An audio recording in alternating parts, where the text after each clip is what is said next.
If you ask a disagreeable person what he wants, say, or she wants, they'll tell you right away. They know. It's like, this is what I want and this is how I'm going to get it. But agreeable people, especially if they're really agreeable, are so agreeable that they often don't even know what they want, because they're so accustomed to living for other people and to finding out what other people want and to trying to make them comfortable and so forth, that it's harder for them to find a sense of their own desires as they move through life. And that's not, look, there's situations where that's advantageous, but it's certainly not advantageous if you're going to try to forge yourself a career. That just doesn't work at all. And so even though on average men and women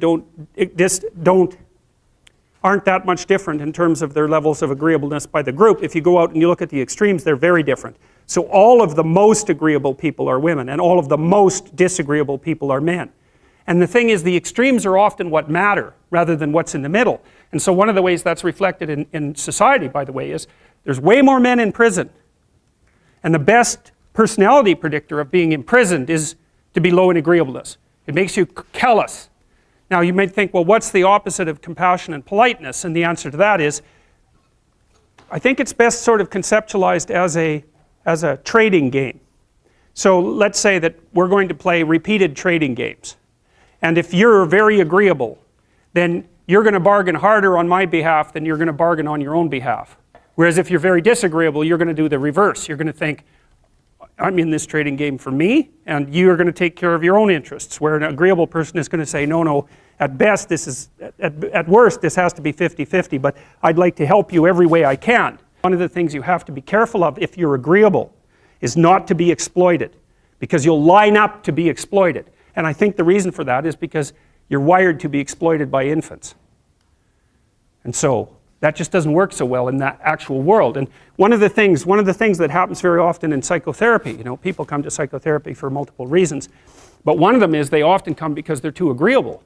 And so what they get is so-called assertiveness training, although it's not exactly assertiveness that's being trained. What it is the ability to learn how to negotiate on your own behalf. And one of the things I tell agreeable people, especially if they're conscientious, is say what you think. Tell the truth about what you think. There's going to be things you think that you think are nasty and harsh. And they probably are nasty and harsh. But they're also probably true. And you need to bring those up to the forefront and deliver the message. And it's not straightforward at all, because agreeable people do not like conflict. Not at all. They smooth the water. And you can see why that is in accordance with the hypothesis that I've been putting forward. You don't want conflict around infants. It's too damn dangerous. You don't want fights to break out. You don't want anything to disturb the relative peace. And if you're also more prone to being hurt physically and perhaps emotionally, you also may be loath to engage in the kind of high intensity conflict that will solve problems in the short term, because it takes a lot of conflict to solve problems in the short term. And if that can spiral up to where it's dangerous, which it can if it gets uncontrolled, it might be safer in the short term to keep the waters smooth and to not delve into those situations where conflict emerges. The problem with that is it's not a very good medium to long-term strategy, right? Because lots of times there are things you have to talk about because they're not going to go away. And the advantage to having a well-socialized disagreeable person is that they really don't let much get in their way. So if you can get a kid who's disagreeable socialized, that person can be quite the creature, because they're very forward-moving in their nature and very difficult to stop. But if you don't get them successfully domesticated, tamed, roughly speaking, by the time they're 4, their peers reject them. And that's a big problem, because your job as a parent is to make your child socially desirable by the age of 4.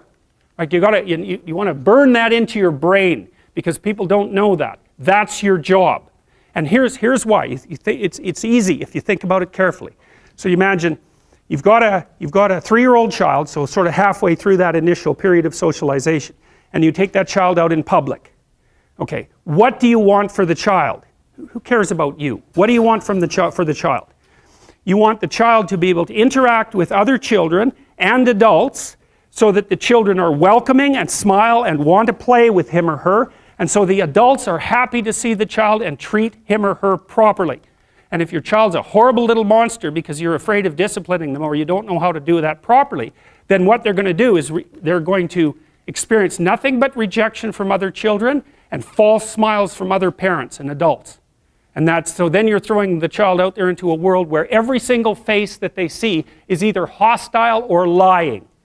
And that's not something that's going to be particularly conducive to the mental health or the well-being of your child.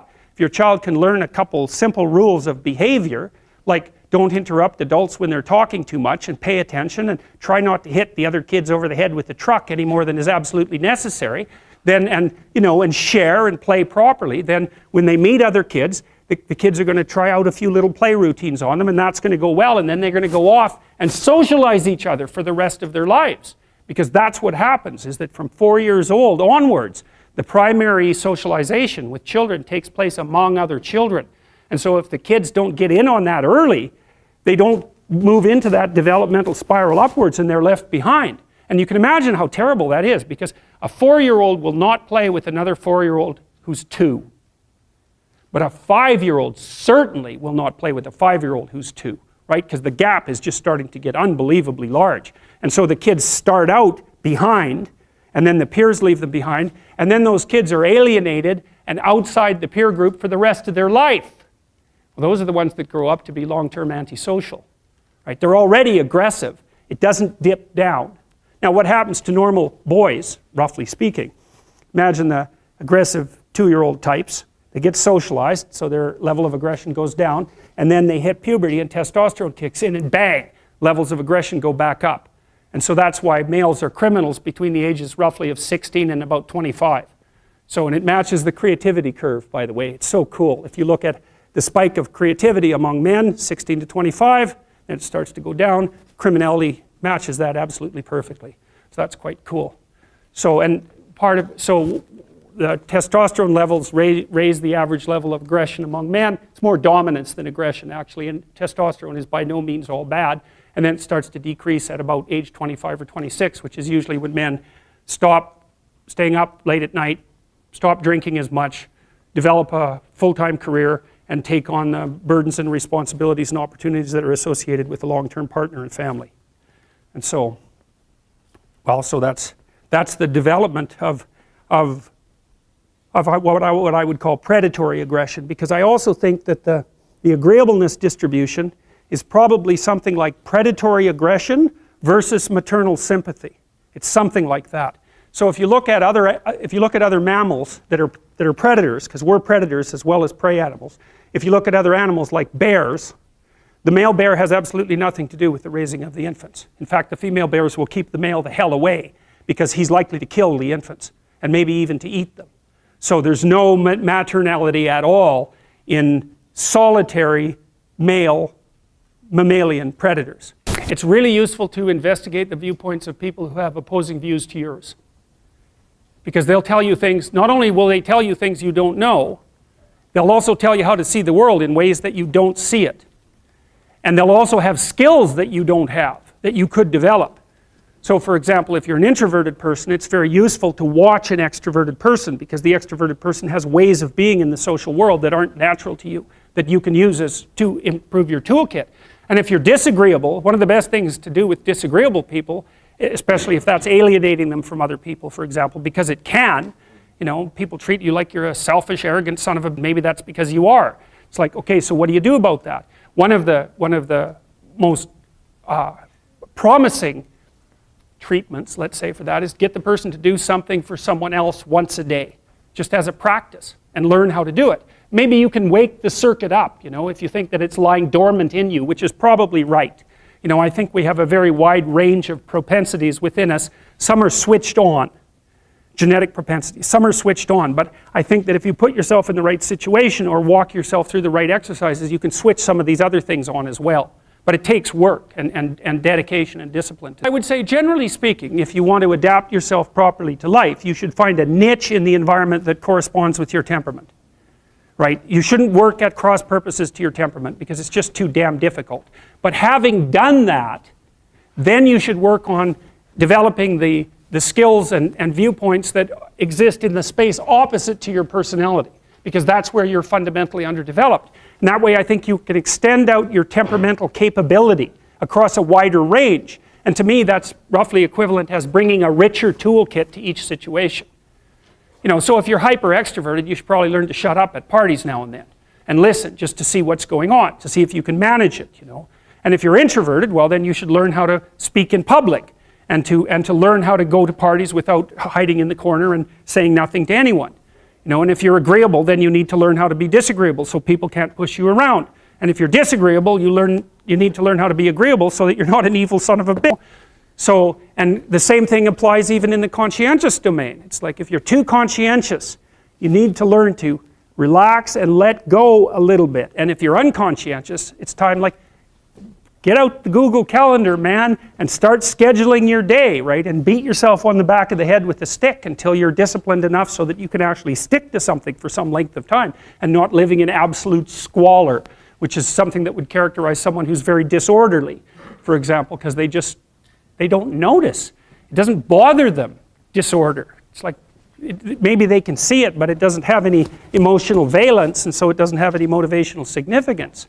You know, so the other thing you might want to think about too, if you're choosing a partner, is try not to choose someone who's too distant from you on the temperamental variables, because you're going to have a hard time bridging the gap.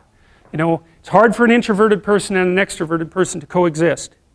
And it's really hard for an orderly person and a disorderly person to coexist, because they will drive each other nuts. Why don't you pick up? Why are you so obsessed by it? That's the basic argument, you know. So it's useful to know about your temperament so that you can negotiate the space with your partner as well. And I don't think you should try to find someone who's exactly the same as you, because then you don't have the benefits of the alternative viewpoint.